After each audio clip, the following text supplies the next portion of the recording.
He stood on the porch, silhouetted against the warm light spilling from the home they had built together, his face a mask of cold indifference. His words, sharp as shattered glass, sliced through the drizzly Portland night. "It's over, Clara. Pack a bag." Inside, every corner held a memory. Every room echoed with plans for the baby growing within her. But now, at 7 months pregnant, she was being cast out into the darkness. He had chosen another woman, a life of glamour he felt he deserved. As he slammed the door on his wife and unborn child, Alex Hudson had no idea he wasn't just throwing away his family.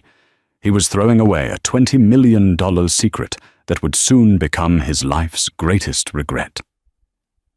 This is the story of how one man's cruelest betrayal led to his ultimate downfall. The late afternoon sun, a pale gold wash typical of an Oregon autumn, filtered through the bay window of their modest bungalow in Portland's Selwood Moorland neighborhood. Clara Hudson, née Beaumont, hummed a soft tune as she folded a tiny, impossibly soft onesie, placing it gently into the top drawer of a freshly assembled white wood dresser. At 7 months pregnant, her world had shrunk to this cozy 2-bedroom house, and she couldn't be happier. Her entire focus was on preparing a warm, loving nest for the baby boy she and her husband, Alex, were expecting. They had met 5 years ago at a university fundraiser. She was a library sciences grad student, volunteering at the check-in table, and he was a promising young architectural intern, his eyes full of dreams to reshape the city's skyline. Alex Hudson was charming, ambitious, and radiated a confidence that Clara, who had always been more reserved, found intoxicating. He told her she was the calm in his storm, the foundation upon which he could build his empire. They married 2 years later, in a simple ceremony at the Crystal Springs Rhododendron Garden, promising a lifetime of partnership and support. Their life was ordinary, but Clara cherished its simplicity. She worked part-time at the Multnomah County Library, enjoying the quiet order of the books and the gentle hum of community. Alex worked long, grueling hours at Harrison & Cole Architects, a prestigious downtown firm. He was often stressed, complaining about his demanding boss, Mr. Harrison, and the constant pressure to land high-profile projects. "It's a shark tank, Clara," he'd say, loosening his tie as he walked in the door. "You have to be ruthless to get ahead. We're just treading water with my salary." Lately, these complaints had become more frequent, tinged with a bitterness that pricked at Clara's heart. He'd scroll through social media, pointing out former classmates, buying sprawling houses in the West Hills or vacationing in Europe. "Look at Matt Peterson," he scoffed one evening, shoving his phone in her direction. "He designed a glorified shoebox for some tech mogul, and now he's driving a Porsche. I'm twice the architect he is." Clara would try to soothe him, rubbing his tense shoulders and reminding him of their own blessings. "We have everything we need, honey. A home, each other, and soon, our little boy. Your time will come." But her words seemed to bounce off an invisible wall of resentment he was building around himself. The long work nights grew more frequent. The scent of an unfamiliar, expensive perfume would sometimes cling faintly to his suit jacket when he came home. He'd dismiss it as just someone at the office, his eyes avoiding hers. He stopped asking about her doctor's appointments and seemed to tune out when she talked excitedly about feeling the baby kick. The man who had once held her as if she were precious glass now felt 1,000,000 miles away, even when he was sitting right next to her on the sofa. The change was gradual enough that Clara could almost convince herself it was just the stress of his job and the impending responsibility of fatherhood. She redoubled her efforts, making his favorite meals, keeping the house immaculate, and trying not to burden him with her own anxieties. She wanted to be the perfect, supportive wife he needed. The first undeniable crack appeared on a Tuesday. Alex had been out late for a client dinner, and Clara was tidying up his discarded clothes from the bedroom floor. A crumpled receipt fell from his pocket. It was from Vance Jewelers, a high-end boutique downtown, known for its modern, extravagant designs. The date was from the previous week. The item listed was a platinum serpentine necklace. The price made Clara's breath catch in her throat. $4,800. Her mind raced. Their 5th anniversary had passed 2 months ago. Her birthday wasn't for another 4. Christmas was ages away. They had a strict budget, one Alex himself had created, meticulously tracking their spending to save for the baby. They'd had a lengthy discussion just last month about whether they could afford a new, safer car, ultimately deciding against it. Yet here was a receipt for a piece of jewelry that cost more than 3 months of their mortgage payments. She sat on the edge of their bed, the flimsy piece of paper trembling in her hand. A cold dread, heavy and suffocating, settled in her chest. This necklace was not for her. And if it wasn't for her, then all the late nights, the faint perfume, and the chilling distance suddenly clicked into a terrifying, heart-breaking picture. The foundation of her world, the one she believed was built on solid ground, was beginning to crumble beneath her feet. Clara waited until the next evening to confront him. She spent the day in a haze of anxiety, the receipt hidden away in her jewelry box like a venomous secret. She rehearsed the conversation in her head 100 times, trying to find a tone that wasn't accusatory, one that left room for a plausible explanation. Maybe it was a gift for his mother, or a corporate gift for a client's wife. The rationalizations felt thin and desperate even to her. When Alex came home, he seemed more cheerful than he had been in months. He kissed her on the cheek, a perfunctory gesture, and commented on the smell of the roast chicken she'd prepared. "Smells great, Clara," he said, heading straight for the shower, peeling off his work shirt. "I'm starving. The team and I finally cracked the design for the new riverfront project. Harrison was actually impressed." Clara's resolve hardened. This was the man she loved, the father of her child. She owed it to them both to clear the air. After dinner, as they sat in the living room with the television murmuring in the background, she took a deep breath. "Alex," she began, her voice steadier than she expected. "I was doing laundry yesterday, and a receipt fell out of your pocket." He glanced up from his phone, a flicker of something, annoyance, caution, in his eyes. "Okay." "It was from Vance Jewelers," she continued, watching his face carefully. "For a very expensive necklace. I was just confused. It's a lot of money, and I don't understand what it was for." The mask of charm slammed down. Alex scoffed, a humorless little sound. "Seriously, Clara? You're going through my pockets now." "I wasn't. It fell out. Alex, please, just tell me what it was." "It was a business expense," he snapped, his voice turning sharp. "A thank you gift for a potential investor's wife. These are the kinds of things you have to do to get ahead in my world. Things you wouldn't understand."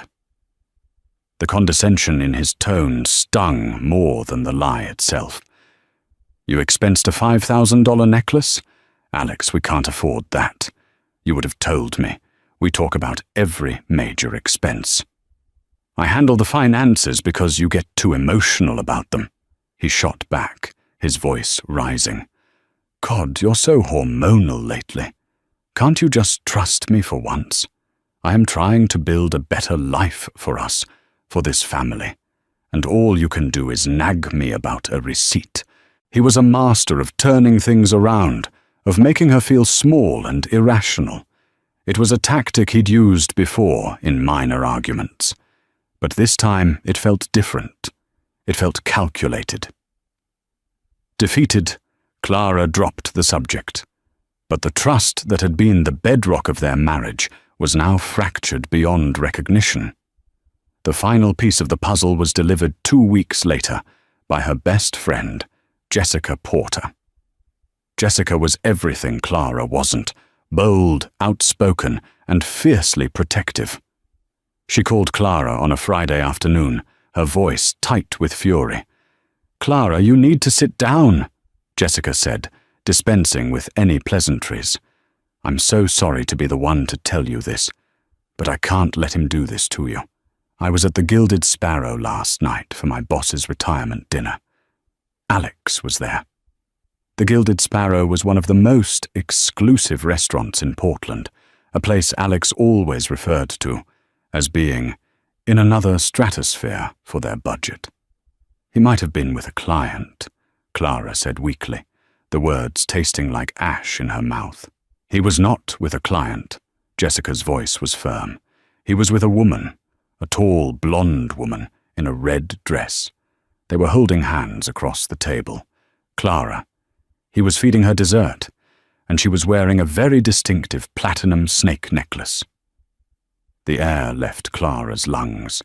The world tilted on its axis, the cheerful yellow walls of her nursery suddenly feeling like a prison. The lie, the gaslighting, the cruelty of it all crashed down on her. It was real. That night, when Alex came home reeking of wine and the same cloying perfume, she didn't wait.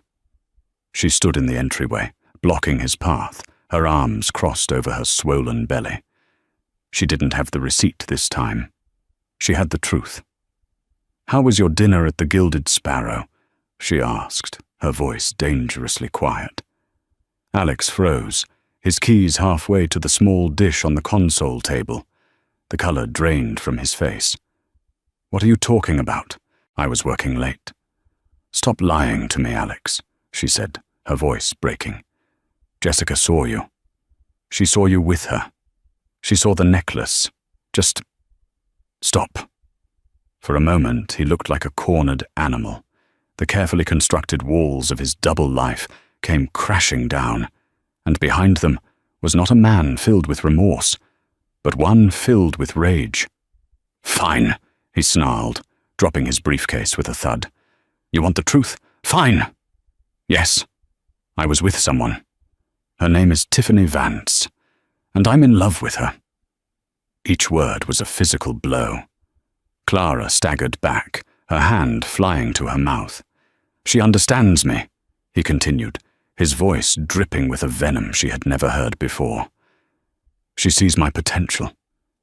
She isn't content with this pathetic little life, this tiny house, clipping coupons and pretending to be happy. She wants more. I want more." "More than your wife?" Clara whispered, tears streaming down her face. "More than your son?" He looked at her pregnant belly with an expression of pure disdain. "You want to know the truth, Clara? This baby, you're an anchor. You're holding me back from the life I am supposed to have. Tiffany is my future. You are my past." The man she had married, the man who had vowed to love and protect her, was gone. In his place stood a stranger, a cruel, selfish monster who was shattering her world with a casual brutality that would haunt her forever. The unraveling was complete. The night descended from awful to nightmarish with breathtaking speed. The confession hung in the air between them, thick and poisonous. For a few moments, Clara was too stunned to speak, to move. Her mind reeled, trying to process the monstrous transformation of the man standing before her. What are you saying?" she finally managed to choke out, wrapping her arms around her belly as if to shield her unborn son from the hatred radiating from his father. "I'm saying it's over," Alex said, his voice flat and devoid of any emotion. He walked past her into the bedroom they had shared, the room where they had dreamed of their future, and pulled a large suitcase from the top of the closet. "Tiffany is moving in. I want you out. Tonight." The casual cruelty of the demand was incomprehensible. "Tonight? Alex, look at me. I'm 7 months pregnant. Where am I supposed to go? It's pouring rain outside."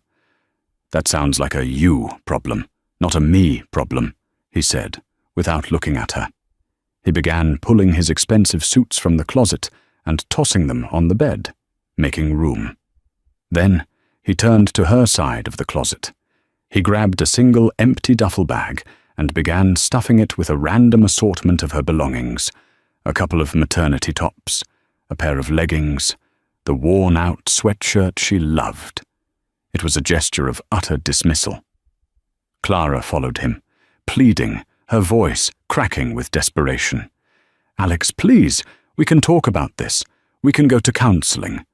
Think about the baby. He needs his father. I need you."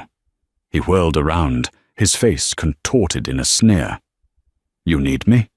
No, you need a meal ticket. I'm done. I am done with this small, suffocating life." He zipped the duffel bag and threw it at her feet. "There. You're packed." The final, unforgivable blow came when she made one last appeal to his humanity. "How can you do this to your own child?" she sobbed, her body trembling uncontrollably. "He's a part of you." Alex's eyes narrowed into icy slits. He leaned in close, his voice a low, menacing whisper designed to inflict the maximum possible pain. "You know, lately, I've been doing the math. All those headaches you had, all those times you were too tired. It makes a man wonder. How do I even know it's mine?" The accusation was so vile, so baseless, that it knocked the air from her lungs more effectively than a physical punch. It was a strategic strike at the core of her being, an attempt to sever not just their marriage, but her very integrity. It was the last desperate act of a guilty man trying to justify his own monstrosity. That was the moment the love she still clung to finally died, replaced by a profound and hollow agony. She looked at him, truly looked at him, and saw nothing of the man she had married, only a cruel, hollowed-out shell. Without another word, she bent down, the movement awkward and painful with her large belly, and picked up the duffel bag. She walked through the living room, past the half-finished nursery, with its mural of gentle stars and clouds she had painstakingly painted. She walked past the framed photos on the mantelpiece, their wedding day, their first anniversary, the ultrasound picture of their son. A gallery of lies. He followed her to the front door and held it open, an impatient landlord evicting a delinquent tenant. The cold, damp air rushed in, carrying the scent of rain and wet asphalt. "The lease is in my name, so don't even think about trying to come back," he lied. She knew for a fact both their names were on it. It was just another small cruelty. She stepped out onto the porch, not even bothering to grab a coat. The cold rain began to soak through her thin shirt almost immediately. She turned for one last look, a silent question in her eyes. "How could you?" He just stared back, his expression unreadable, and then he closed the door. The click of the lock echoed in the silent, wet street, a sound of absolute finality. Clara stood there on the sidewalk in the pouring rain, pregnant, heartbroken, and utterly alone. The streetlights blurred through her tears. The life she had known was gone, slammed shut like the door in front of her. Her phone was in her purse, which he hadn't even let her retrieve. Her car keys were inside. She had nothing but the clothes on her back and the pathetic duffel bag at her feet. Shivering, she huddled under the meager shelter of a neighbor's overgrown maple tree and began to weep, deep, gut-wrenching sobs for the husband she had lost, the future that had been stolen, and the innocent child who would now be born into a broken world. After what felt like an eternity, a neighbor, Mrs. Gable from 2 houses down, opened her door to let her dog out and saw the lone, drenched figure. Rushing over with an umbrella and a coat, she brought Clara inside her warm, dry home and let her use the phone. With trembling fingers, Clara dialed the only number she could think of, the only person she knew would answer. "Jessica!" she cried into the phone, her voice barely a whisper. "Can you come get me? He threw me out."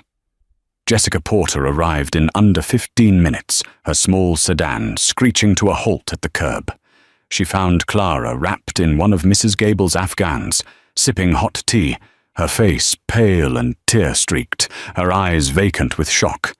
Without a word, Jessica wrapped her in a fierce hug before leading her out to the car, thanking the bewildered but kind neighbor profusely. The drive to Jessica's apartment was mostly silent, punctuated only by Clara's shuddering breaths. Jessica's place was a small but cheerful one-bedroom in the Hawthorne district, filled with colourful art and overflowing bookshelves. She settled Clara on the couch, wrapped her in another blanket, and put a mug of chamomile tea in her hands. "I'm going to kill him," Jessica said, her voice a low, furious growl as she paced the small living room. "I'm going to find him, and I'm going to key his car, report him to the architectural board, and tell his mother he's the devil incarnate." How could he do this, Clara? How? Clara could only shake her head, fresh tears spilling over. "He said he doesn't even know if the baby is his, Jess." Jessica stopped pacing and stared, her face a mask of disbelief and rage. "That absolute monster. He's trying to justify this to himself, to make you the villain. Don't you dare believe that for 1 second. You are the kindest, most loyal person I know." For the next 2 days, Clara existed in a fog of grief. She barely ate. She slept fitfully on Jessica's couch, waking up from nightmares where she was falling, only to realize her waking life was the real nightmare. Jessica was a rock, forcing her to drink water, making her small, simple meals, and fielding calls from Clara's work at the library to let them know she was ill. On the 3rd morning, Jessica sat down on the coffee table opposite Clara, her expression serious. "Okay, C. You can stay here as long as you need. You know that. But we need to think about next steps. You need to see a lawyer. We need to freeze your joint bank account before he drains it for his little trollop." Clara flinched. The thought of fighting, of legal battles and acrimony, was overwhelming. "I don't have any money for a lawyer, Jess. We lived paycheck to paycheck. Alex handled all the finances. He'll take everything." "You have to fight him," Jessica insisted. "For you, and for your son." It was the mention of her son that finally pierced through Clara's apathy. A tiny flicker of resolve ignited within her. She was not just Clara Hudson, the abandoned wife. She was a mother. Her child deserved more than this. He deserved protection. She looked at Jessica, her eyes clearing with a new, somber purpose. "You're right," she said, her voice quiet but firm. "I need to make a phone call."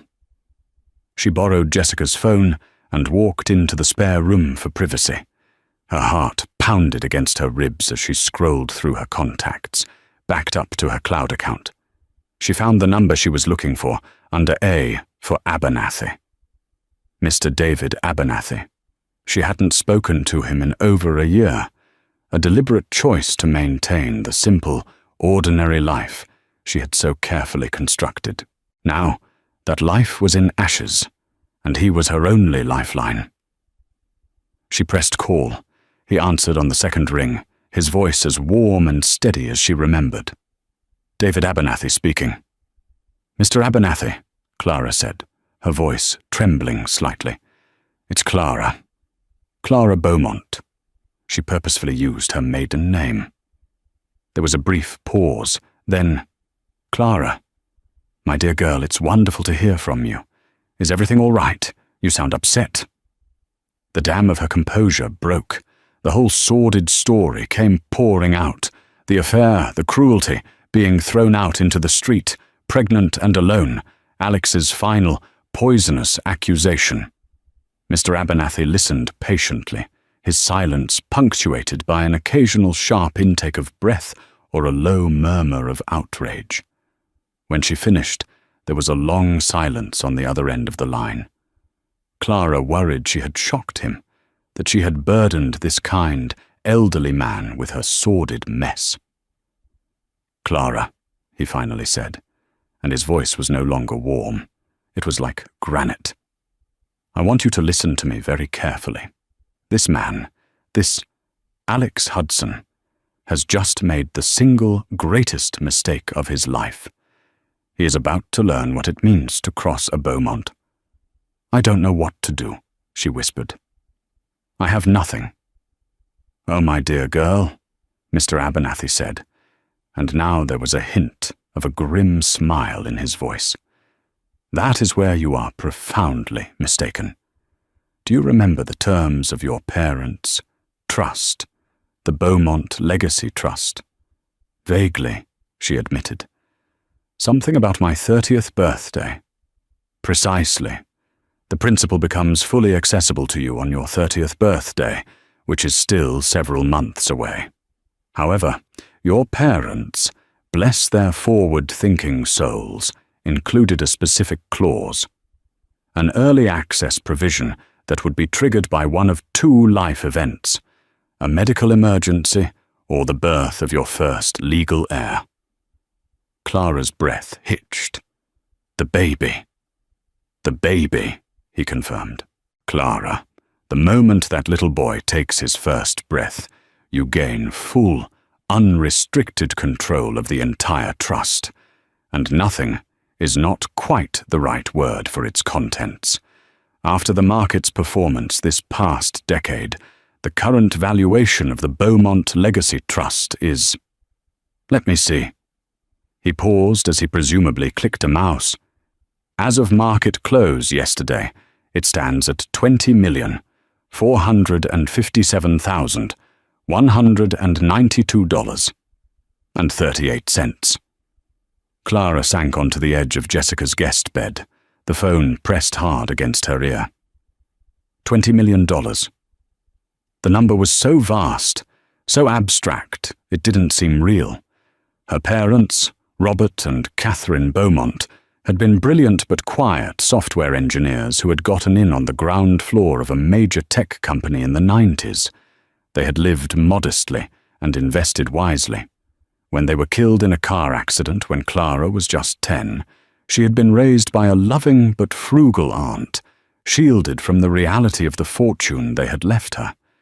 It was a fortune she had intentionally ignored, a secret she had kept from everyone, including Alex. She had been so afraid of being loved for her money, so desperate to build a life on a foundation of genuine affection, that she had pretended it didn't exist. And now, the man she had chosen, the man she had given her heart to, had proven her fears correct in the most brutal way imaginable. He hadn't known about the money, but his character, tested by his own greed and ambition, had been found wanting. "Mr. Abernathy," Clara said, a new, steely resolve hardening her voice. "I don't just want a lawyer, I want the best." "Clara," David Abernathy replied, his voice ringing with satisfaction. "I've had the partners at Covington and Dunn on retainer for your family for 30 years. They're about to get a very interesting phone call." Alex Hudson felt like the king of the world. With Clara gone, a wave of exhilarating freedom washed over him. The quiet, domestic life he'd found so suffocating was replaced by the vibrant, intoxicating presence of Tiffany Vance. She moved in the day after he threw Clara out, her expensive luggage filling the hallway, her vibrant energy instantly transforming the beige little bungalow into something exciting. "First thing we need to do is get rid of all this drab furniture," Tiffany announced, waving a dismissive hand at the comfortable but worn sofa Clara had picked out. "And these pathetic little floral curtains, I'm thinking minimalist, chrome, glass, black leather. They lived in a whirlwind of indulgence. Tiffany, a senior marketing executive at a rival firm, had expensive tastes and a belief that one had to spend money to make money. They dined at the most exclusive restaurants, drank vintage wines, and went on lavish weekend shopping sprees, all funded by credit cards. Alex was confident he could pay off after his imminent promotion. Tiffany was his beautiful trophy, a testament to the new, successful life he was claiming for himself. When he walked into a room with her on his arm, he felt powerful. He barely thought of Clara. When he did, it was with a flicker of irritation. He imagined she was crying on some friend's sofa, a pathetic, pregnant mess. He'd done her a favor, he told himself. He'd set her free from a marriage that was clearly beyond her. His work, however, began to suffer. His focus was fractured. He was late to meetings, missed deadlines, and made careless errors in his blueprints. The intricate details of structural engineering were lost in his daydreams of a new convertible and a vacation to Monaco with Tiffany. His boss, the notoriously sharp-eyed Mr. Harrison, started watching him with a look of growing disapproval. The first letter arrived a week after Clara left. It came via courier, a thick, cream-colored envelope bearing the embossed letterhead, "Covington and Dunn, Attorneys at Law." Alex opened it casually, assuming it was some sort of bluff from a cheap legal aid lawyer Clara had found. He read the first line and frowned. It was a formal notice of separation, stating that their firm had been retained by Ms. Clara Beaumont.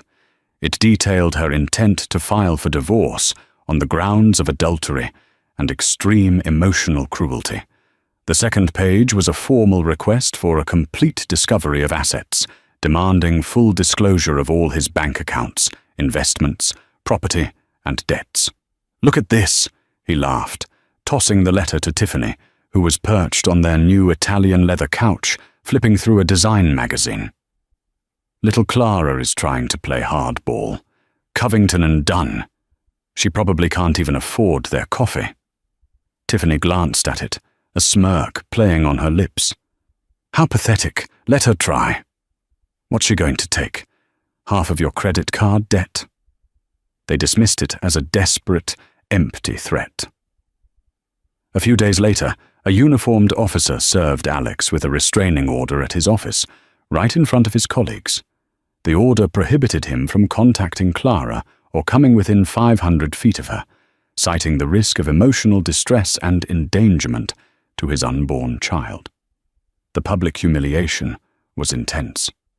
Mr. Harrison called him into his office, his face grim, and closed the door.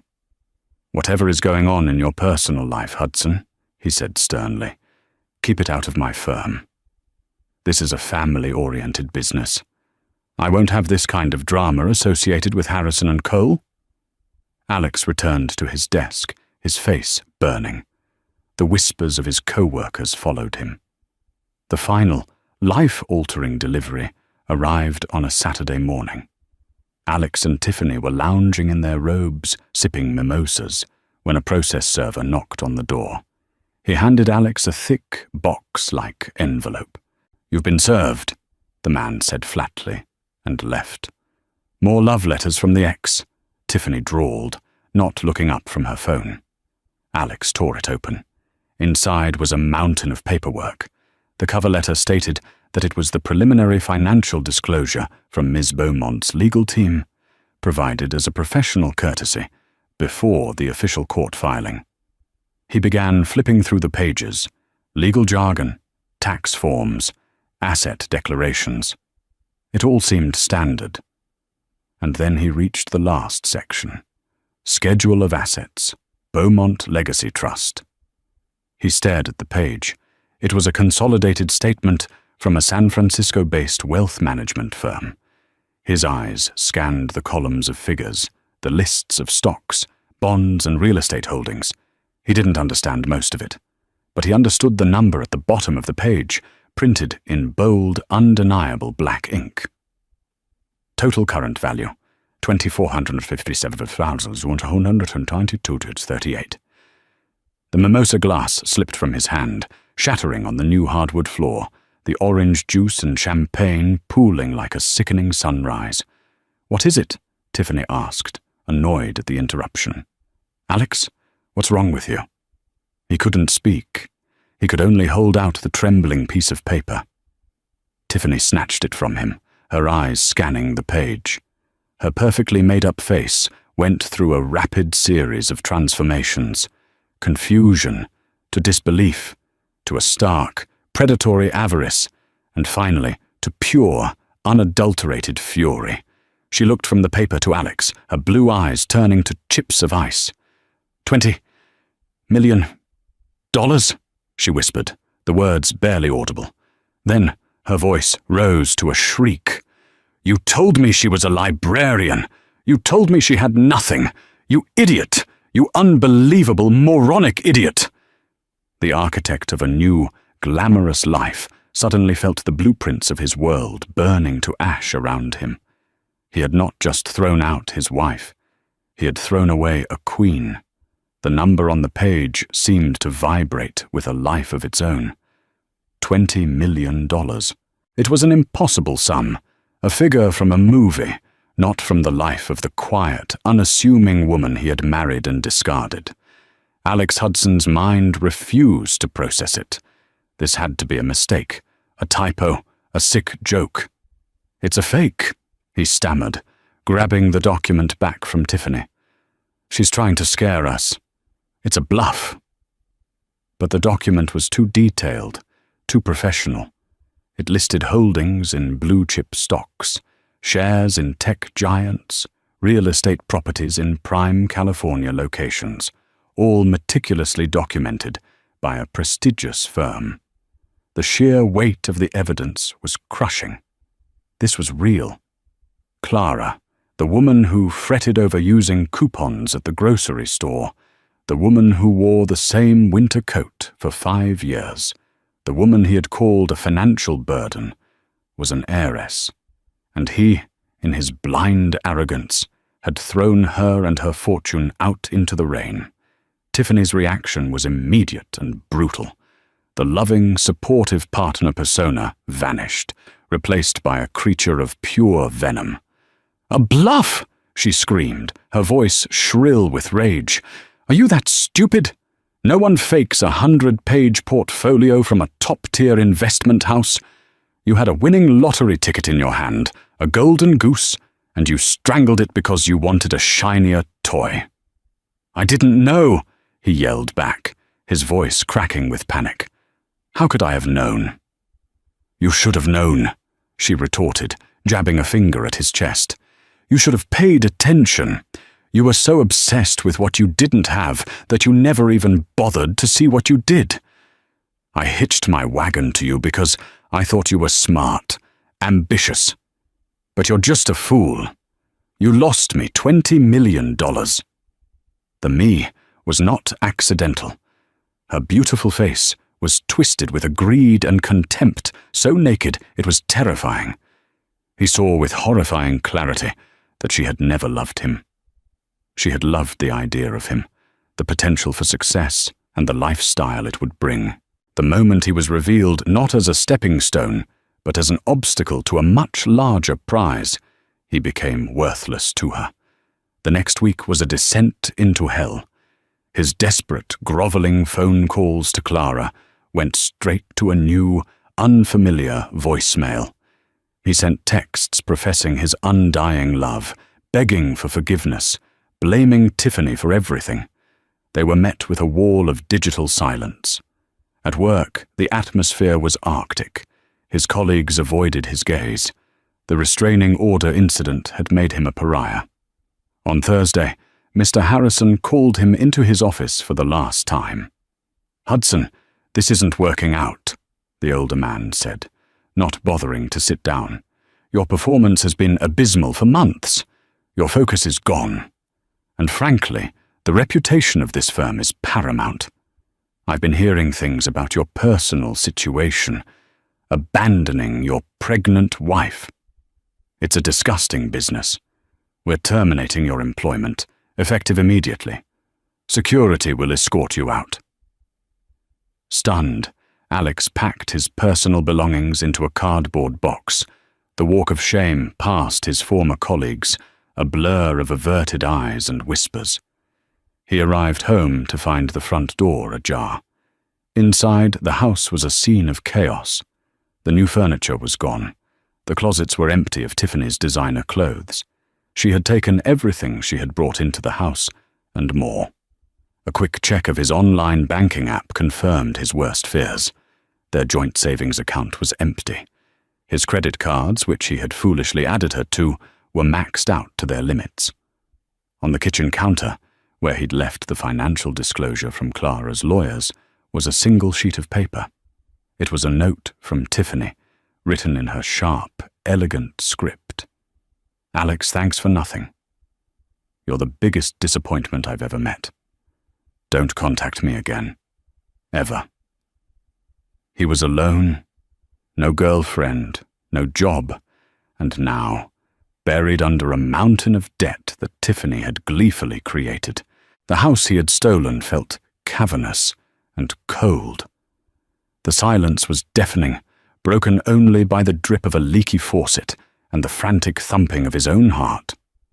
That night, consumed by a toxic cocktail of panic, self-pity, and rage, he fell apart. He sank to the floor in the empty living room and finally did what he should have done a month ago. He cried. But he didn't cry for Clara or for the child he had disowned. He cried for himself.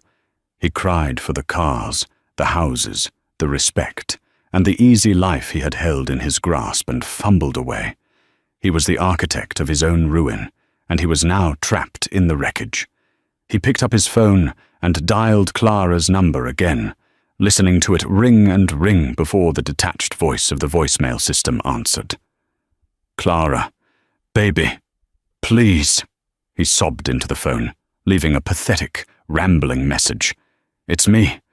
I made a mistake. A terrible, terrible mistake.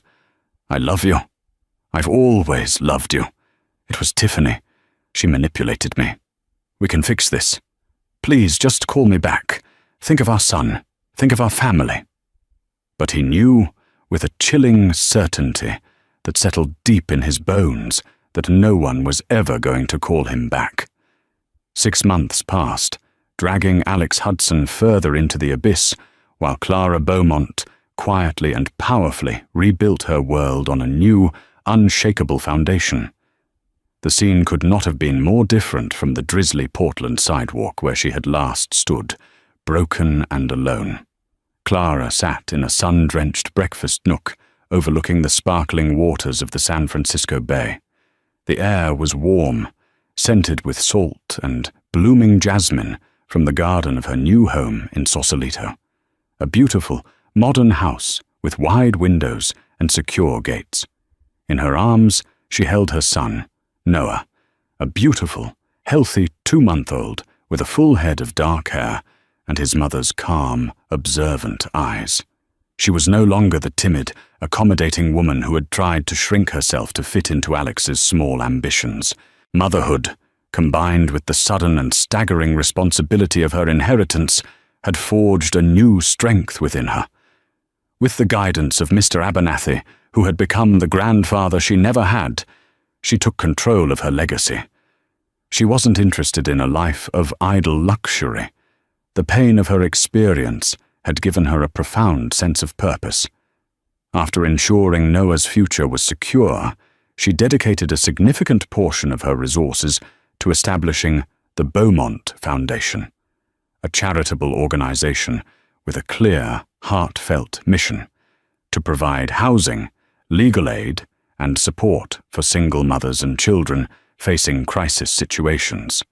Her own story, though she kept the details private, was the catalyst. She knew firsthand the terror of being pregnant, alone, and feeling as though you had nowhere to turn. She was determined to be the lifeline for other women that she, by sheer luck of birth, had possessed all along. She was on a video call with Jessica, who was cooing at the screen. "Oh my gosh, Clara, he's smiling. Look at that little face. You look amazing, by the way. Motherhood and being a millionaire philanthropist suits you." Clara laughed, a genuine, joyful sound. "It's been a whirlwind, but it's good. Seeing the first families move into the Foundation's new transitional housing unit last week, that felt more real than any of this," she said, gesturing around at her beautiful home. "It feels like I'm finally honoring my parents in a way that matters." "And what about him?" Jessica asked, her voice softer. "Have you heard anything?" Clara's smile faded slightly, but her expression remained serene. "His lawyer contacts mine occasionally. They're still trying to argue for a larger settlement, claiming he contributed to the marital estate by providing emotional support while I was unknowingly wealthy," she said, with a humorless shake of her head. "Mr. Abernathy's team finds it amusing. They've offered him a small, one-time settlement to go away for good, mostly to cover the debts he accrued with her. If he doesn't take it, we go to court, and all the sordid details come out. He'll take it." She felt no hatred for Alex anymore, only a profound and distant pity. He was a chapter of her life that was now closed, a lesson learned in the harshest way possible. Her focus was on the future, on her son, and on the legacy of compassion she was building. Thousands of miles away, in a cramped, dreary apartment on the outskirts of Portland, Alex Hudson sat in the dark, the blue light of his laptop screen illuminating his haggard face. The pristine bungalow had been foreclosed on. He was working a dead-end job as a draftsman for a small construction company, the pay barely enough to cover his rent and the minimum payments on the crushing debt Tiffany had left him. His grand architectural dreams were a forgotten language. He had become obsessed with searching for news about Clara. Tonight, he found it. A feature article in a Bay Area business journal titled "The Quiet Philanthropist, Clara Beaumont's New Foundation Offers Hope." There she was. The picture showed a woman he barely recognized. She was radiant, poised, and confident, holding a beautiful baby boy. She stood in front of an elegant building, the sign behind her reading, "Beaumont House." The article spoke of her incredible generosity, her resilience, her dedication to helping others. It mentioned her parents' legacy and her quiet strength in turning personal hardship into a force for public good. He stared at the image of Clara and the baby, his son. A son he had disowned, a son who would never know him.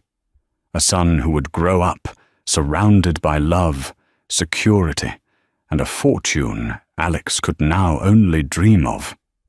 The weight of his colossal mistake finally crushed him, not with the sting of lost money, but with the eternal ache of lost love, lost family, and lost honor. He had thrown away a life of genuine warmth and a woman of incredible substance in his greedy pursuit of a shallow illusion.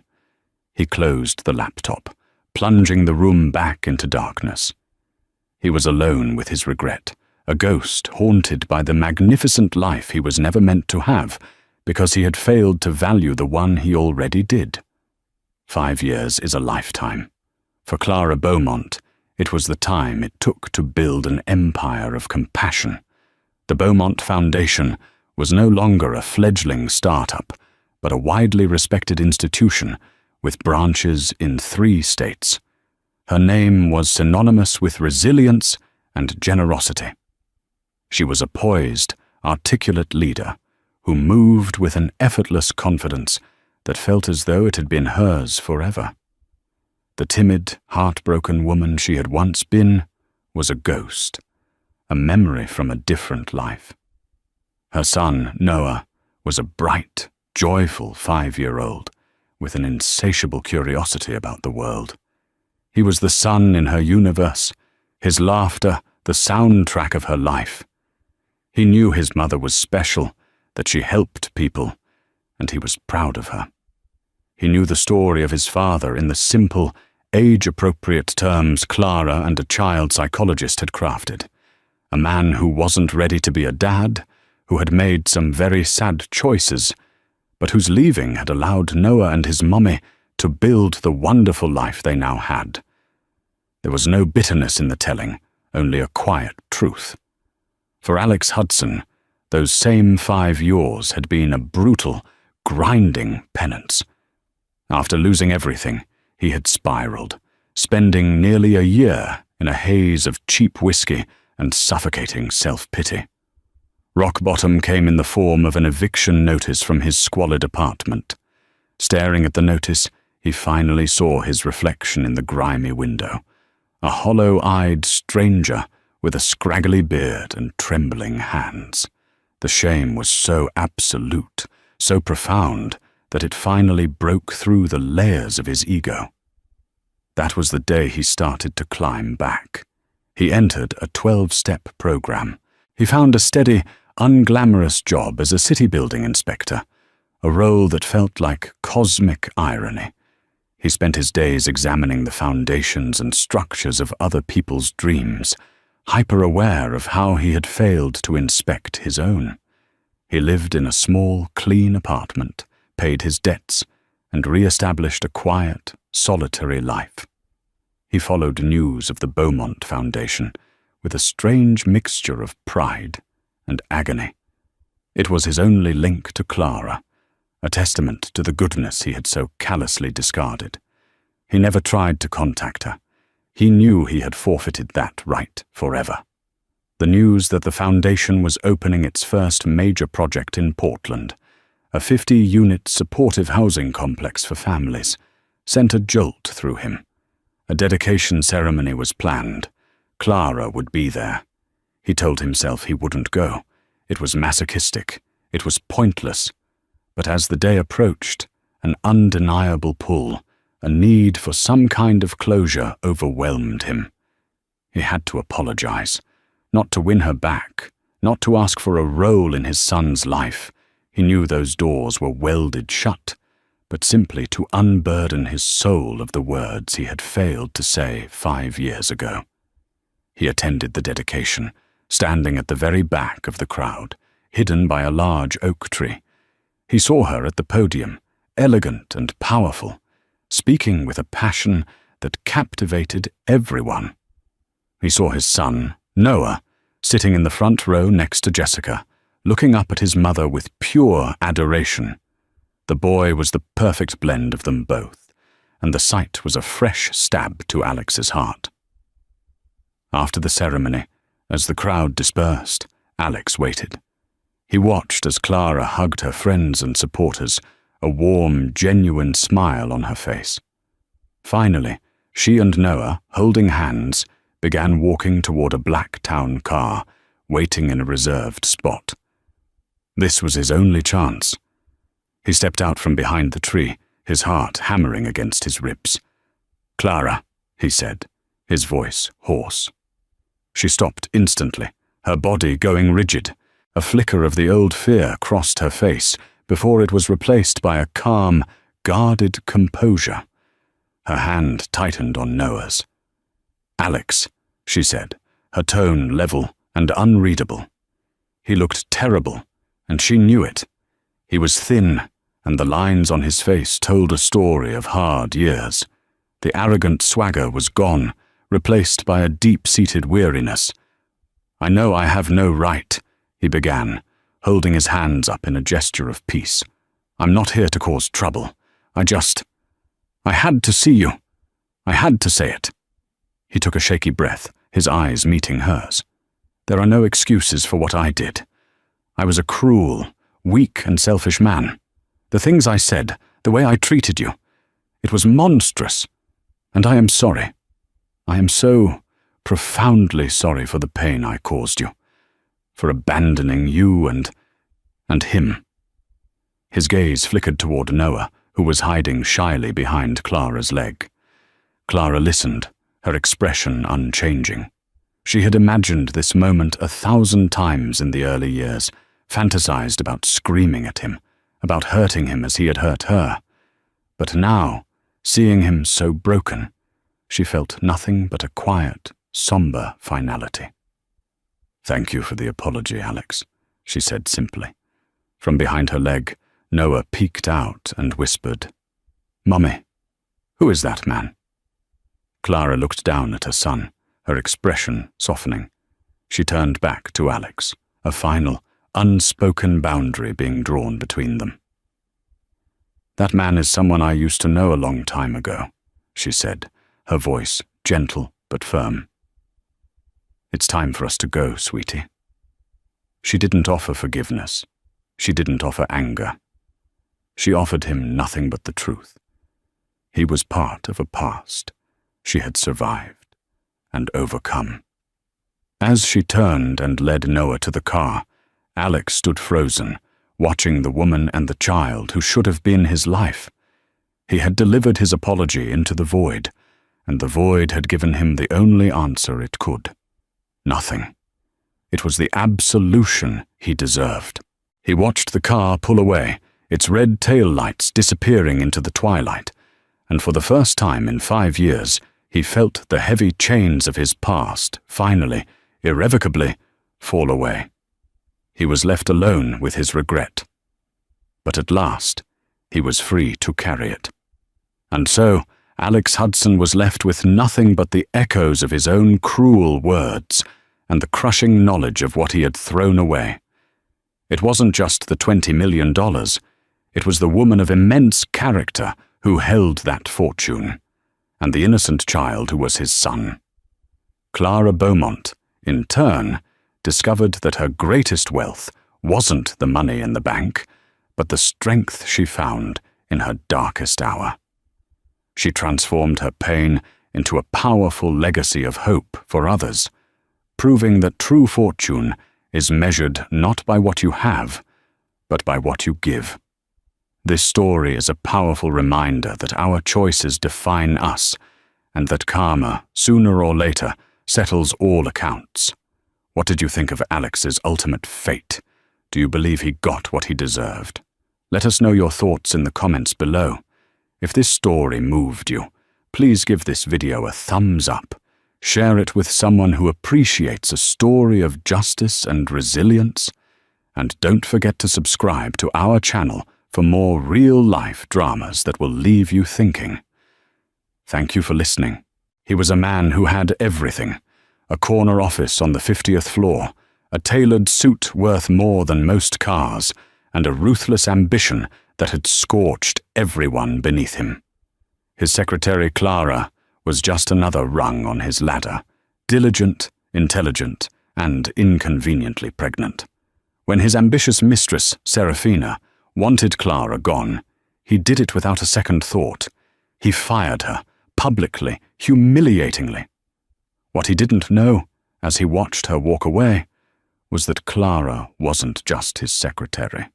She was Clara Hayes, the only daughter of the man who owned the entire building, and the reckoning was just beginning. Julian Vance lived his life 50 floors above New York City, and he believed this altitude granted him a kind of divinity. His office at Vanguard Equity Partners wasn't just a room, it was a testament to his arrival. It was a cube of glass, suspended over the city, and from it he viewed the world, and his employees, as tiny, manageable subjects. Julian was a man carved from ambition. At 38, he was the youngest senior vice president in the firm's history, and he wore his success like armor: bespoke Tom Ford suits, a Patek Philippe watch that chimed on the quarter hour, and a smile that was both dazzling and predatory. Outside that glass cube sat Clara Hayes. Clara was, in every way, the antithesis of Julian's flash. She was quiet, methodical, and possessed an intelligence that was as deep as it was unobtrusive. For 2 years, she had been the perfect secretary. She anticipated his needs, corrected his mistakes before he made them, and managed his chaotic schedule with an unnerving calm. She was, as Julian often bragged to his peers, a mind reader. But 6 months ago, Clara had become an inconvenience. She was pregnant. Her body, once neatly professional, was now undeniably round. Her presence, once efficient, now seemed to Julian to be a constant, ticking reminder of biological messiness. He loathed it. It wasn't just the impending maternity leave, a scheduling black hole, he'd called it. It was the visual of it. It screamed weakness. It screamed domesticity. It screamed everything Julian had sacrificed to get where he was. "Clara!" he barked through the intercom, not looking up from his terminal. "My 10 a.m. client notes. Now."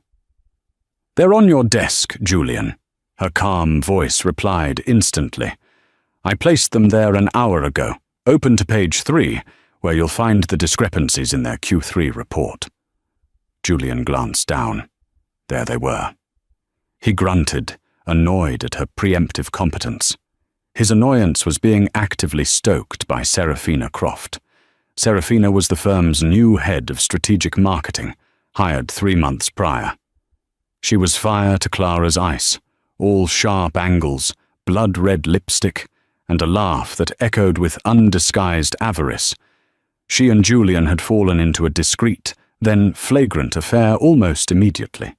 Serafina didn't just want Julian's affection, she wanted his power, and she saw Clara as a stubborn obstacle.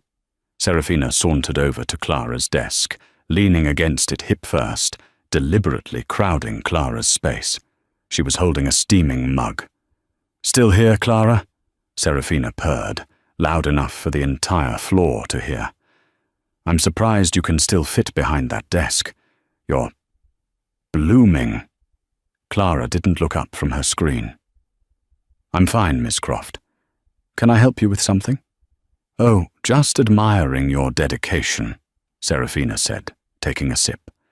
"Julian is so kind to let you keep working. Most women in your condition would be at home, nesting or something." A few junior analysts snickered. Clara's fingers paused on the keyboard. Beside her, Mary, the older executive assistant for another partner, shot Serafina a venomous look. Mary liked Clara. She'd seen ambitious sharks like Serafina devour good people for sport. "I'm more effective here, Miss Croft," Clara said evenly. "Are you, though?" Serafina shot back. Julian was just complaining that the Sanderson files were late. "Pregnancy brain, I suppose?" Clara's head snapped up. "The Sanderson files are not due until tomorrow at 5. Julian wanted them today. He must have forgotten to tell you," Serafina said, with a fake pout. "Don't worry, I handled it for him." Clara watched her walk away, a perfectly straight seam running up the back of her designer skirt. Clara looked at her digital scheduler. The Sanderson deadline was, indeed, tomorrow. Serafina was lying. She was building a narrative. This wasn't the first time. For weeks, Serafina had been helpfully pointing out Clara's lapses. A meeting missed that had been rescheduled by Serafina herself. A coffee order that was wrong, though Julian had changed his preference that morning. Small, insidious cuts designed to bleed Clara's reputation dry. And Julian, blinded by Serafina's ambition and his own, was letting it happen. Later that day, Julian had a crisis. A major client, the pension fund for the state of Ohio, was threatening to pull their $800 million portfolio. Their representative was on a conference call, and he was furious. "I'm looking at this proposal, Vance, and it's a joke," the man yelled through the speakerphone. "You've miscalculated our exposure by nearly 15%. This is amateur hour." Julian was sweating. He was shuffling papers, his charm failing. "Mr. Henderson, if you'll just let me explain." Clara, listening from her desk, quietly printed a single sheet of paper. She walked into the glass office, ignoring Serafina, who had perched herself on the guest chair, and slid the paper in front of Julian. On it were 3 bullet points. Julian paused. He read them. His posture changed. "Mr. Henderson," Julian said, his voice suddenly smooth as silk. "I haven't miscalculated. You're looking at the projections before we factored in the new federal bond acquisitions. If you'll turn to Appendix D, subsection 4A, which my team prepared this morning, you'll see we've actually shielded your exposure. The 15% discrepancy isn't a loss. It's a hedge that's already paying dividends. There was a silence on the line. Well, why didn't you say so? I prefer to let the numbers speak for themselves, Julian said, leaning back. He won the call. The client was pacified. When he hung up, Serafina ran a hand up his arm. You were brilliant, Julian. You saved us. Julian straightened his tie, his gaze falling on Clara, who was quietly retrieving the paper. Clara, get the Henderson contingency file updated, and next time, try to keep up. Clara paused at the door, her back to him. Of course, Julian. She walked out. Julian didn't see the look on her face, but Mary at the next desk did. It wasn't defeat, it wasn't sadness, it was a cold, calculating patience. It was the look of a chess master watching her opponent knowingly walk into a trap. The trap was being set, but not by Clara. It was being set by Julian and Serafina over $300 stakes at the Onyx Room, a restaurant so dark and exclusive it felt like a vault. She has to go, Julian, Serafina said, swirling a glass of Cabernet. The crimson liquid caught the light from the single candle. She makes you look soft. Julian loosened his tie, away from the fluorescent lights of the office. His ambition felt purer, more justified. She's pregnant, Sarah. Firing her is a legal nightmare. The optics are terrible. Optics? Serafina laughed, a low, throaty sound. We're not talking about optics. We're talking about your future, the partnership, the Asia-Pacific expansion. Do you think David Morrison got to be CEO by worrying about optics? He got there by being decisive, by cutting liabilities. She leaned in, her voice dropping. And she is a liability. She's slow, she's dowdy, and she's watching us. I don't like it. Julian frowned. She's a secretary. She's not watching anything. Isn't she? Serafina countered. She saved you on that Henderson call. How did she know that? How was she that prepared? It's like she's auditing you. It's creepy, Julian. And frankly, I want her desk. I want to be right outside your office. I can be your partner in this, Julian. Your real partner. But not while she's there, playing Mother Superior. The image she painted was potent. Serafina, in her sharp suits, sitting guard at his door. Serafina, anticipating his real needs. It was an intoxicating thought. The pregnancy had repulsed him, but Serafina was right. Clara's quiet competence was, in its own way, a threat. It felt like judgment. Fine, Julian said, his voice hardening. We cut the liability, but it has to be clean. It has to be for cause. Then we find a cause, Serafina smiled, raising her glass. The cause began the next day. It was a two-pronged attack. Manufacture a performance issue and sabotage her reliability. The first step was a file. The North Star acquisition was Julian's flagship project, a $2 billion deal. The final signatory papers were due by courier to London by 10 a.m. Friday. This was a hard deadline. Missing it would incur massive penalties. Clara had the package prepped by Wednesday. She logged it for international courier pickup, triple-checked the customs forms, and placed the bright red, wax-sealed envelope in the secure outgoing mail slot. She sent a confirmation email to Julian. North Star package is secure and logged for 8 a.m. pickup tomorrow, Thursday. It will arrive in London with 24 hours to spare. Julian read the email. Serafina was leaning over his shoulder. See? He whispered. She's on top of it. It's impossible. Nothing is impossible, Serafina whispered back. She waited until 5:30 p.m., when Clara, moving a little slower than usual, packed her bag and headed for the elevator. Clara was the last to leave their section. Mary, the other assistant, had left hours ago. At 5:35 p.m., Serafina walked calmly to the mailroom. She flirted with the night shift clerk, asked him to find a lost earring near the sorting table. While he was distracted, her hand darted into the International Secure slot. She retrieved the bright red envelope. She didn't destroy it. She simply slipped it into her oversized designer handbag. At 7 p.m., she and Julian were in his office. He was pacing. "This is insane, Sarah. This is a felony." "It's a clerical error, Julian," she cooed, placing the envelope on his desk. Clara's error. She must have forgotten to put it in the slot. Look, here it is, sitting on her desk, buried under a memo. She must have left it this afternoon. How tragic.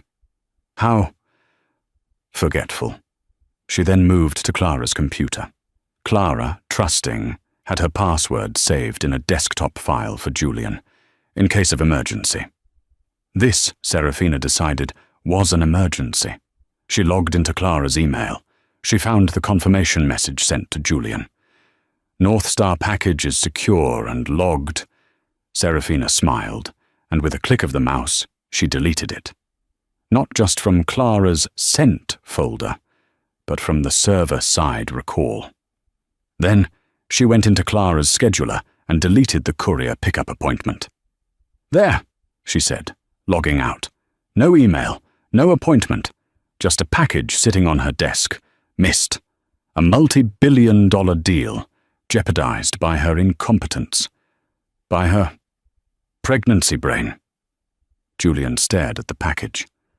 This was the point of no return. This wasn't just firing someone. It was destroying them. He picked up the package. He opened Clara's desk drawer, the one with her spare sweaters and prenatal vitamins, and dropped the package inside, kicking it to the very back. "It's done," he said, his voice hollow. "Good," Serafina said, kissing him hard. "Now tomorrow, we'll be in the Chicago office. We'll be unreachable. By the time anyone realizes the package never left, it will be Friday morning. It will be too late, and it will be entirely her fault." They left the office, partners in crime. Back in the darkness, the green light on Clara's computer terminal blinked off, but across the hall, a small red light on a ceiling-mounted security camera, the one Julian always assumed was just for show, remained on. It had captured Serafina's 5:35 p.m. visit to the mailroom. It had captured her logging into Clara's computer. It had captured everything. Friday morning was electric with panic. The first call came at 9 a.m., London time, which was 4 a.m. in New York. Julian, asleep in his high-rise apartment, ignored it. The second came at 5 a.m. from his boss, David Morrison. Julian answered that one. "Vance, where in God's name is the North Star package?" Morrison bellowed, his voice cracking with transatlantic static. "Our London team is sitting here with the board, and the documents are not here. The 10 a.m. deadline is in 1 hour. Julian feigned groggy confusion. "What? That's impossible." Clara confirmed it was sent. "Well, it wasn't," Morrison roared. "You fix this, Vance. You fix this now, or your partnership is dead." The line clicked. Julian was wide awake. He frantically called the office. Clara, who always arrived at 7 a.m., picked up. "Clara, where is the North Star package?" Julian yelled, genuine panic now mixing with his manufactured rage. "It's... what?" Clara's voice was instantly alert. "Julian, it's in London. I sent it Wednesday for Thursday pickup." "It's not in London. The courier company has no record of a pickup. Did you log it?" "Yes, of course I logged it. I emailed you the confirmation." Clara was typing furiously. "Julian, the email. It's gone. The scheduler appointment. It's not here." "What do you mean it's not there?" Julian spat. "Did you forget? Clara, did you forget to send the most important package of my career?" "No, Clara was stunned. She was searching her desk, her mind racing. I don't understand. I know I... Find it, Clara. Find it, or you are finished. Julian hung up. He showered, shaved, and dressed with methodical care. He put on his most expensive suit. Today was a day for an execution. He arrived at the office at 9 a.m. sharp. The floor was a morgue. Everyone knew. The North Star deal was dead. The firm would face millions in penalties, but worse, the reputational damage was catastrophic. Clara was pale, standing by her desk, her hands resting on her stomach. She looked defeated. "My office, Clara." "Now," Julian said, his voice devoid of all warmth. Serafina was already inside, sitting in the guest chair, examining her nails. She looked up as Clara entered, a mask of false sympathy on her face. "Clara, I'm so sorry. This is just a tragedy." "Julian, I don't know what happened," Clara began, her voice shaking but firm. "I took that package to the mailroom myself. I logged it. I emailed you. Someone... Julian cut her off, his voice dangerously low. "Or something? Like pregnancy brain, Clara? Is that the something?" Clara recoiled as if struck. "How dare you?" "I dare," Julian said, stepping closer, "because I trusted you. I looked like a fool this morning. This firm is now exposed to litigation and ruin, all because my mind-reader secretary was too busy picking out nursery colors to do her one simple job." "That is not true," Clara said, her voice rising. "I have never missed a deadline. I have never failed you. This is a mistake.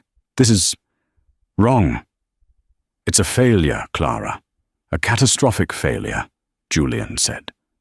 He leaned on his desk, the picture of a disappointed, betrayed leader. "Serafina was the one who found the package. Go on, Sarah, tell her." Serafina looked up, her eyes wide with mock sadness.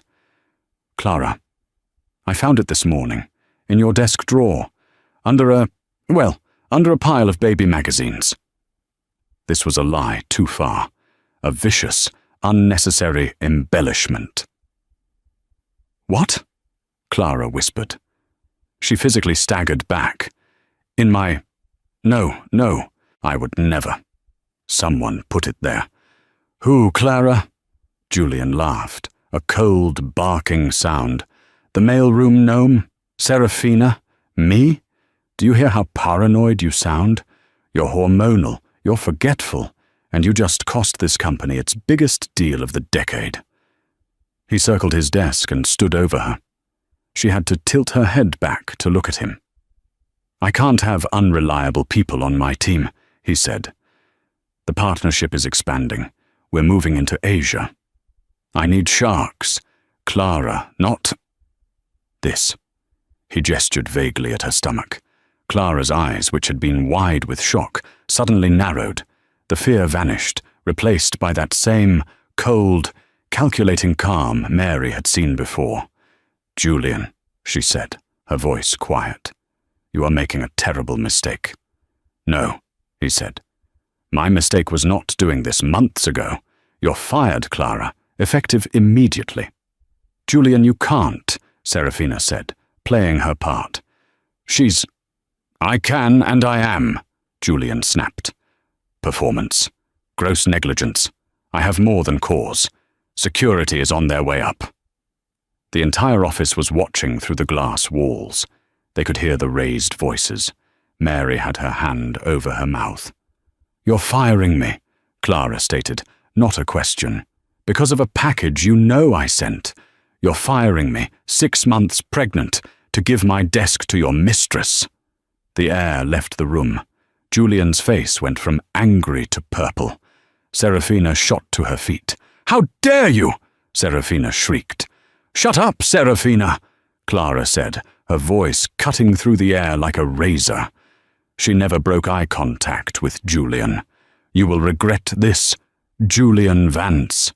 You will regret this more than any other decision in your short, pathetic life. "Get her out," Julian choked out, pressing the security button on his phone. 2 uniformed guards arrived. "Mr. Vance?" "Ms. Hayes is no longer an employee. Please escort her from the building." The guards looked uncomfortable. Escorting a visibly pregnant woman out was a new low. "Ma'am, if you'll come with us." Clara didn't look at them. She looked only at Julian. She let the silence stretch, imprinting his furious, triumphant face into her memory. Then she turned, with all the dignity she could muster, and walked out of the glass office. The guards followed. Someone had already brought a cardboard box to her desk. She didn't have much. A framed photo, a coffee mug, a small plant. Mary rushed over, tears in her eyes. "Clara, I'm so sorry. I know you didn't." "It's all right, Mary," Clara said, her voice soft now. "It's not your fault." She placed her few items in the box. As she did, her sleeve rode up, revealing a simple, elegant watch. It wasn't a Rolex or a Patek. It was a vintage Cartier, understated, but worth more than Julian's entire collection. No one noticed. She picked up the box. The entire floor was silent, watching her walk of shame to the elevators. Serafina was standing in the doorway of Julian's office, a triumphant smirk on her face. Clara passed her and paused. "You know," Clara whispered, just for Serafina. "The camera in the 50th floor hallway. It has a surprisingly clear view of the mailroom. You should really fix your hair before you commit a felony next time." Serafina's face turned to chalk. Clara smiled just once and walked to the elevator. The doors opened. She stepped inside, box in hand, and as the door slid shut, she allowed herself one single shaky breath. Then she pulled out her phone. She didn't call a lawyer. She didn't call her husband. She hit a number on her speed dial. "Dad," she said, as the elevator began its descent. "It's done. He did it. He fired me." A deep, kind voice rumbled on the other end. "Are you all right, sweetheart?" "I'm fine, Dad. But Vanguard Equity is not. The rot is worse than we thought." "I'll be there in an hour," the voice said. "It's time I came out of retirement." Clara didn't live in a cramped one-bedroom apartment. She lived in a sprawling, 5-story brownstone on the Upper East Side, a fortress of old money and quiet elegance. The doorman, a kind man named Patrick, who had known her since she was a girl, rushed to take her box. "Ms. Hayes," he said, his face creased with worry. "You're home early. Is everything all right?"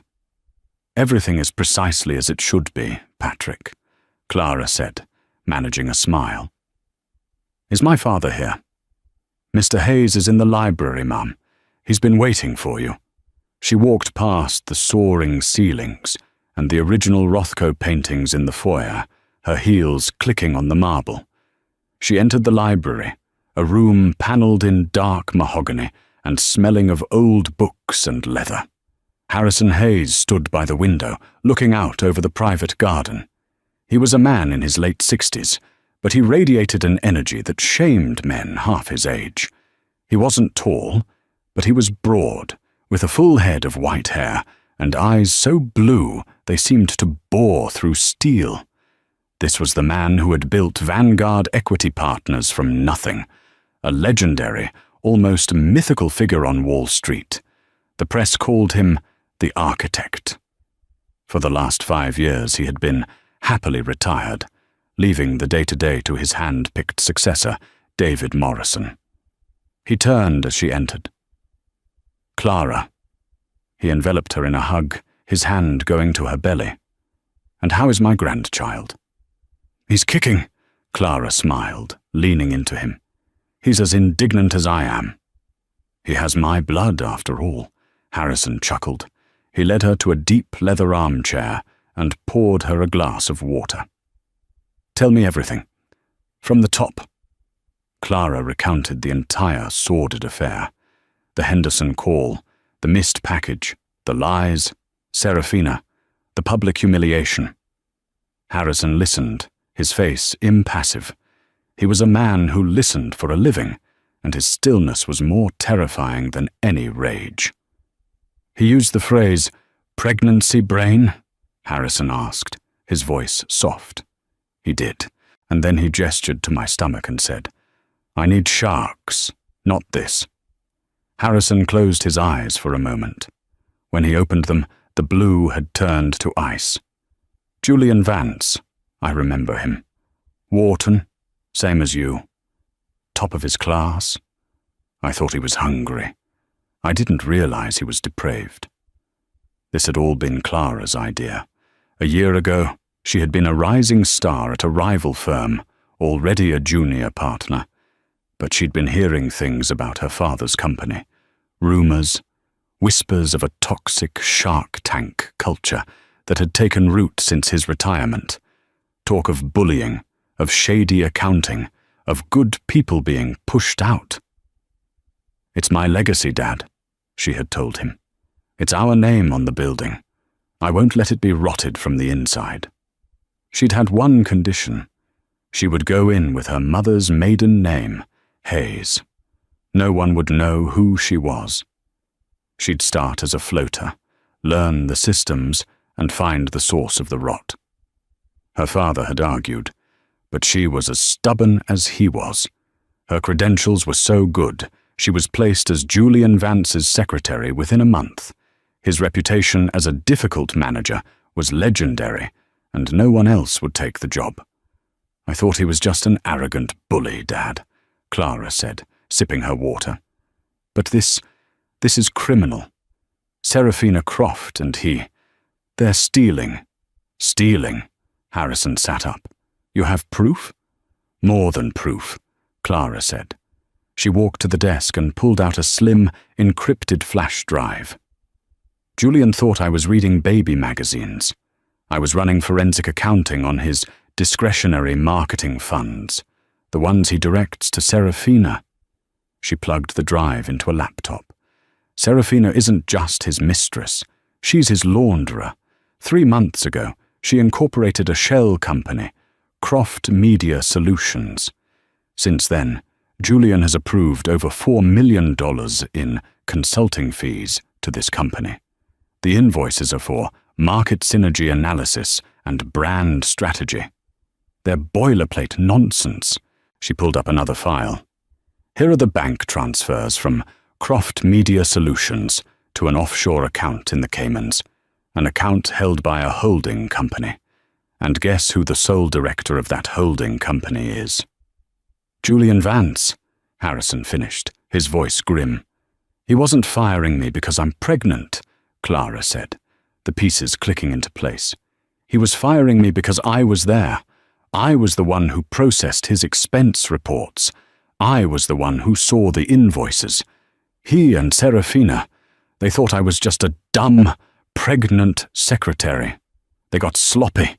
They were afraid I was getting too close." "The North Star package," Harrison said. "It wasn't just to get you fired. It was a distraction, a big, messy, public execution to draw everyone's attention away from the real crime." "Exactly. And they used my pregnancy as the perfect, believable excuse for my incompetence." Harrison stood and walked back to the window. The silence in the room was heavy. "David Morrison," Harrison finally said. "He's a good man, but he's blind. He wants to see the best in people. He let this happen." "What do we do now?" Clara asked. Harrison turned. The kindness was gone from his face, replaced by the cool, lethal focus of the architect. "Now? Now we remind them whose name is on the building." He picked up his phone. "Robert, get the jet ready. We're going to the office. And call an emergency meeting of the entire board of directors. Tell them Harrison Hayes is back." He looked at his daughter, a fierce pride in his eyes. "And Clara, It's time for you to change out of your secretary's uniform. You're going to need your Wharton suit for this." Julian Vance felt like a king. He had slept the sleep of the victorious. The North Star deal was a disaster, yes, but he had already spun it. He had spent all of Friday afternoon in crisis meetings with David Morrison, the CEO. "David, I am shattered," Julian had said, a masterpiece of feigned grief. "I trusted her. I think I was too sensitive to her condition. I didn't want to add to her stress, so I wasn't as vigilant. I blame myself." Morrison, a man who valued empathy, had bought it. "It's a terrible lapse, Julian, but you're right. The timing, it's a mess. Don't worry. Our lawyers will handle the fallout. You just focus on the partnership. We need your leadership." The partnership. It was still his. He had cut the liability, and he was being rewarded for it. Now it was Monday morning. He walked into the lobby of the Vanguard Tower, his $3,000 leather shoes clicking on the granite. He nodded curtly to the security guard, his mind on Serafina, who was already upstairs. She had officially moved her things to Clara's old desk, right outside his glass cube. Everything was in its right place. The elevator was packed with junior analysts, all of whom went silent when he stepped in. He was a god to them. Terrifying, but a god. When he stepped out onto the 50th floor, however, the atmosphere was wrong. It wasn't the usual Monday morning hustle. It was silent, tense. Mary, the older assistant, was at her desk, her eyes red. When she saw Julian, she gave him a look of such pure, unadulterated contempt that it actually made him pause. "Good morning, Mary," he said. Mary just turned back to her screen. He shrugged it off. He walked toward his office. Serafina was not at her new desk. Strange. Then he saw it. An email flagged, "Urgent Mandatory," had arrived at 8:01 a.m. Subject, "Emergency Board and Senior Partner Meeting, 9 UAS a.m. Location, the Founders Boardroom, 52nd floor. Attendance, mandatory, no exceptions." Julian's heart gave a little thrill. This was it. The North Star fallout was over, and this was his promotion. They were gathering the partners to announce him. They were probably fast-tracking it to show the firm was stable, moving forward.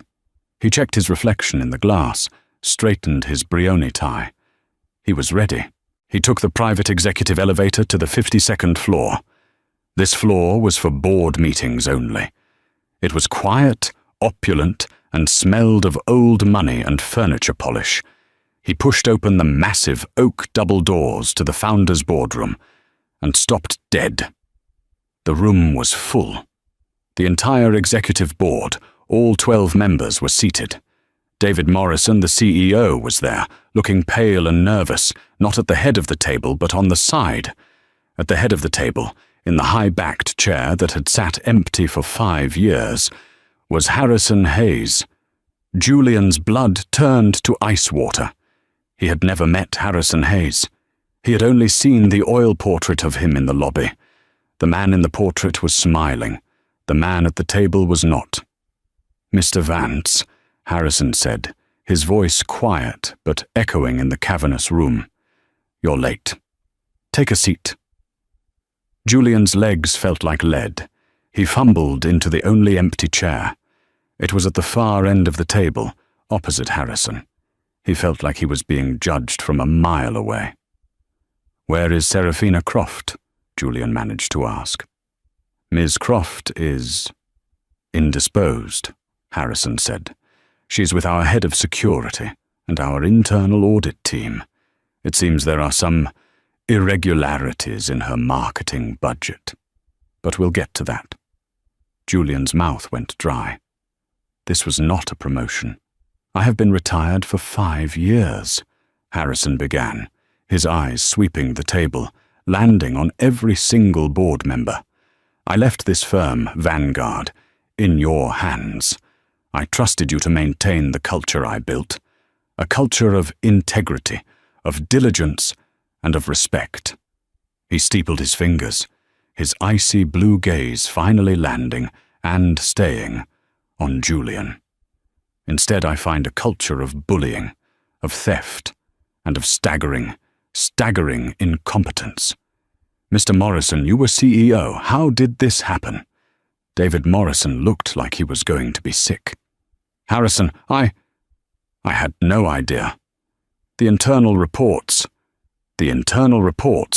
Harrison cut him off, were doctored. The profits from Mr. Vance's division, for example, have been exaggerated.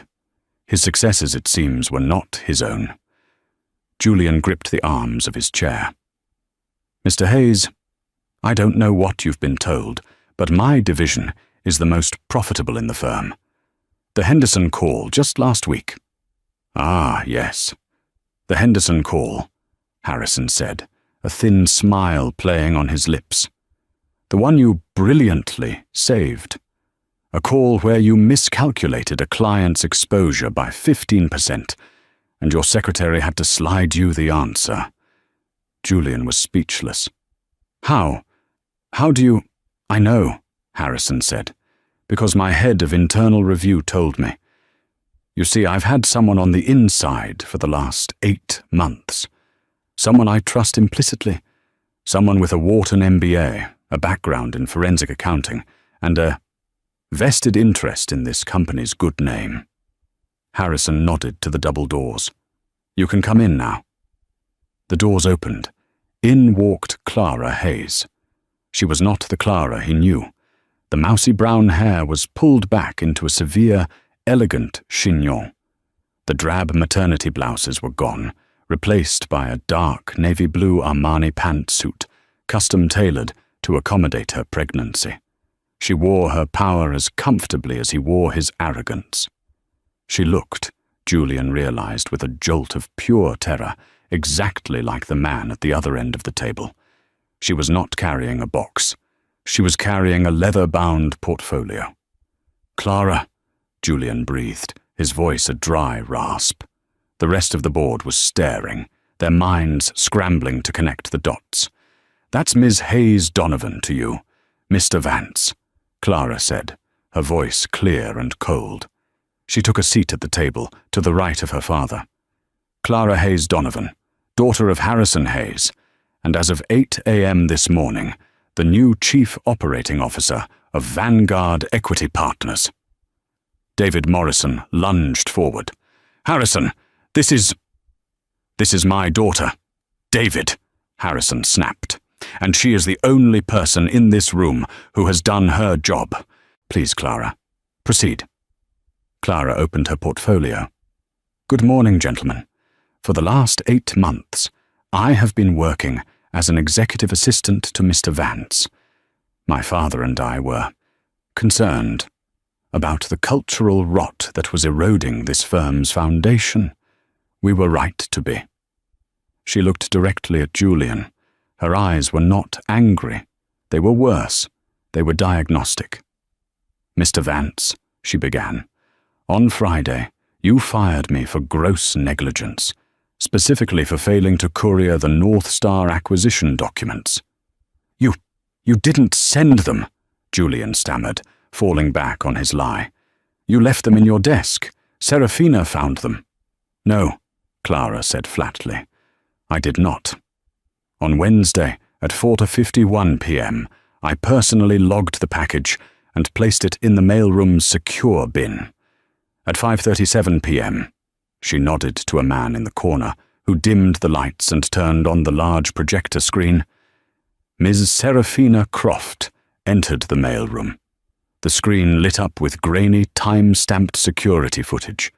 Serafina clear as day, distracting the clerk and stealing the red envelope. A collective gasp went around the room.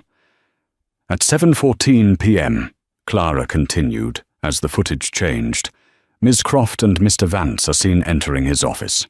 At 7:19 p.m., Ms. Croft is seen logging into my terminal, using my credentials. She proceeds to delete my confirmation email and the courier appointment. The video was silent, but the implications were deafening. Julian was white. And at 7:21 p.m., Clara said, her voice dropping, Mr. Vance is seen taking the North Star package and placing it inside my desk drawer. The video showed him. Do it. The board turned as one to stare at him. You, Julian sputtered. You set me up. No, Julian, Clara said. You set yourself up. I was just the secretary. I was just the hormonal, forgetful, pregnant woman. You never, ever thought I'd be a threat. You never thought I mattered. You were so blinded by your own arrogance and your affair that you committed mail fraud and conspiracy right in front of a security camera. But why? David Morrison asked, his face ashen. Why would you, Julian? Sabotage a $2 billion deal just to fire a secretary? That, Harrison Hayes said, is the billion-dollar question. Clara looked back at Julian. The look of a cold, satisfied predator was gone from his face. Now it was just the pathetic, sweaty fear of a man trapped. He didn't fire me because he thought I was incompetent, Clara said to the board. He fired me because he was terrified I was competent. She clicked to the next slide. It was a complex flowchart of bank accounts. Julian Vance and Seraphina Croft were not just having an affair, Clara announced. They were embezzling. For the last 3 months, Mr. Vance has been approving ghost invoices from a shell marketing company. That company, Croft Media Solutions, was founded by and is solely owned by Ms. Croft. In 90 days, they have siphoned $4.2 million from this firm. She pointed to a line item. This $4.2 million was then wired to a holding company in the Cayman Islands, a holding company named J. Vance Capital. Ring any bells, Julian? Julian Vance made a sound, a low, strangled noise. I processed those invoices, Clara said. I saw the signatures. You got sloppy, Julian. You thought I was too stupid or too distracted by my condition to notice that you were approving multi-million-dollar invoices on a Friday afternoon without a single line of due diligence. You fired me to stop me from talking. You fabricated the North Star crisis to make my firing so spectacular, so public, that no one would ever believe a word I said. I would just be the crazy, pregnant secretary who cost us all. She stood up, slowly, and walked around the table until she was standing directly behind him. He was frozen, staring at the screen that showed his financial ruin. You didn't fire me for your mistress, Julian, she whispered, so only he and the man next to him could hear. You fired me for your greed. You just used my pregnancy as your excuse. You gestured to my child, my son, and called him a liability. You called me this. She moved back to her seat. Mr. Vance, you are a thief. You are a conspirator. And worst of all, you are a fool. The heavy oak doors of the founder's boardroom shut with a final, damning click. The silence that fell was heavier than the wood. Harrison Hayes's words, report, still hung in the air, a guillotine that had just dropped. Julian Vance, a man who had lived his entire life on a diet of adrenaline and other people's fear, was now a statue of pure, waxy terror. The two detectives, businesslike and unimpressed by the bespoke suit and the 52nd floor view, moved to his chair. Mr. Vance, you are under arrest for conspiracy, wire fraud, and embezzlement, the taller detective said, his voice a monotone that cut through Julian's paralysis. Please stand and place your hands behind your back. Julian finally broke. It wasn't a snap. It was a crumble. No, he whimpered, a sound so pathetic it made the board members physically recoil. No, wait, you don't understand. It was her. It was Seraphina. She seduced me. She set this all up. She planted the files. It was her idea. Clara, who had remained standing, let out a sound of pure, unadulterated disgust. Pathetic, she said, her voice clear and carrying. "Even now, even with the cuffs literally on their way to your wrists, you cannot take responsibility for a single one of your actions. You blame the woman you were sleeping with. You blame the woman you fired. You are a black hole of a man, Julian. Nothing is ever your fault." As the cold steel clicked shut around his wrists, Julian's terror-fueled denial finally cracked, revealing the raw, venomous hatred beneath. He surged to his feet, a snarling, cornered animal. "You!" he spat at Clara, his face purple. "A secretary. You set me up. This was all you." "I did my job, Julian," Clara said, her voice impossibly calm. "The one I was hired for, the one you paid me for. You just never bothered to ask what it was. You thought I was there to fetch your coffee. I was there to protect my family's name." Marcus Thorne, a senior partner and Julian's primary ally on the board, finally found his voice. "Harrison, this is madness," he sputtered, standing up. "Arresting a senior VP in the boardroom? The PR fallout. This is precipitous. We need to handle this internally." Harrison Hayes didn't even turn his head. "Sit down, Marcus," he said, his voice dangerously low. "You're embarrassed because you backed the wrong horse. You're part of the internal problem I'm handling." He nodded to the detectives. "Get him out of my sight." The detectives began to pull Julian toward the door. As he passed Clara, he lunged, his cuffed hands straining. "You'll run this company into the ground, you sentimental bitch. This place needs sharks, and you're just weak." Clara didn't flinch. She stood her ground, forcing the detectives to yank him back. She looked him dead in the eye, her gaze a surgeon's scalpel. "My sentiment, Julian, is the one variable your arrogant mind never accounted for. My sentiment is for the 4,000 employees whose futures you gambled with. My sentiment is for the name my father built. You only accounted for your wallet. Enjoy your new accommodations. I hear the views are terrible." His shriek of rage was cut off as the doors closed behind him. The room exhaled. Harrison Hayes let the silence stretch for a beat before he spoke. "As for Ms. Croft," he said, "she is in a conference room on the 40th floor with our audit team and her own lawyer. Faced with the video evidence, she has already provided a full confession, attempting, like Mr. Vance, to pin the entire scheme on him. It won't work. She will be prosecuted to the fullest extent of the law." He then turned his gaze, which had lost none of its icy fire, on the remaining men. "And now, to the board." His eyes landed on David Morrison. The CEO looked 60 seconds from a heart attack. "David," Harrison said, and the use of his first name was a judgment in itself. "You are a good man. You are a kind man. You are not a leader. You let this infection fester in my company because you were too afraid to ask hard questions. You valued stability over integrity, and in doing so, you nearly cost us both." Morrison stood, his hands shaking. "Harrison, I am so sorry. Clara, Ms. Hayes Donovan, I had no idea. I am terribly, terribly sorry for what he did to you." Clara cut him off, not with malice, but with precision. "David, your job wasn't to have an idea. It was to know. You were the custodian of this firm, and you let the wolves into the nursery.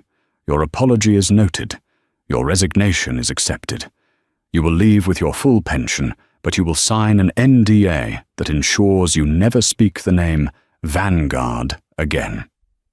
Morrison nodded, utterly broken, and walked out of the room. "Marcus," Harrison said, turning to the last dissenter, "you backed him. You championed his shark mentality.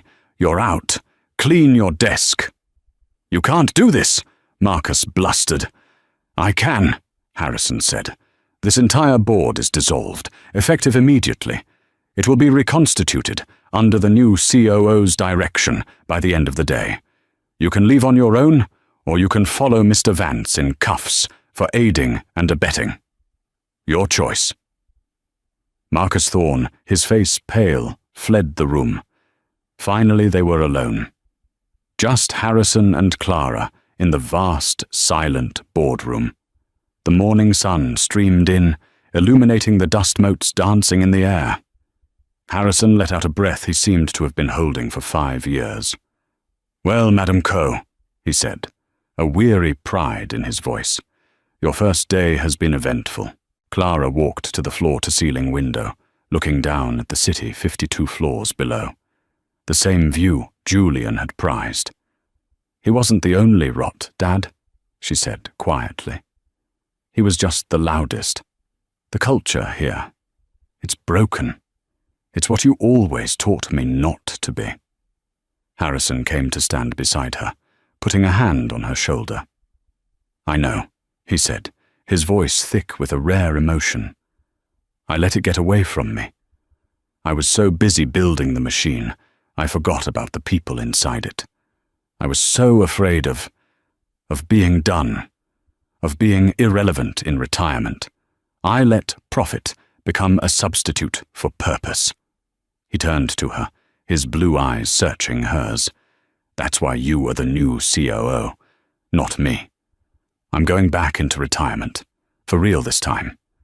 This is your firm now, Clara. Fix it." Clara put her hand over his, her other hand resting on her belly. "I'm scared, Dad. It's so broken. And with the baby."